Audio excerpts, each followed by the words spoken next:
تو بہرحال حضور صلی اللہ علیہ وسلم نے فرمایا کہ میں نے پوچھا کہ جبرائیل یہ ادھر دیکھتے ہیں تو خوش ہو جاتے ہیں، ادھر دیکھتے ہیں رونے لگ جاتے ہیں، کیا بات ہے؟ انہوں نے فرمایا کہ محمد بدنی جب ادھر دیکھتے ہیں تو اللہ ان کو ان کے اولاد کے وہ عالم دکھلاتے ہیں ارواح کا، جو مومن ہیں جو جنت پہ جانے والے ہیں، تو خوش ہو جاتے ہیں کہ ماشاءاللہ میری اولاد میں اتنی جنت پہ جائیں گے۔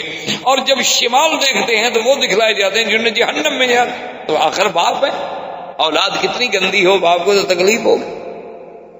اس کے بعد حضور فرماتے ہیں ثم ذهبت اذا ارجت الى السماء الثانيه، پھر میں دوسرے آسمان پہ پہنچا فاذا بابني خالہ، میں نے وہاں حضرت عیسیٰ اور یحییٰ سے ملاقات کی۔ اسی طرح پھر تیسرے آسمان پہ تشریف لے گئے، حضرت ادریس سے ملاقات ہوئی، پھر حضرت ہارون سے ملاقات ہوئی، اور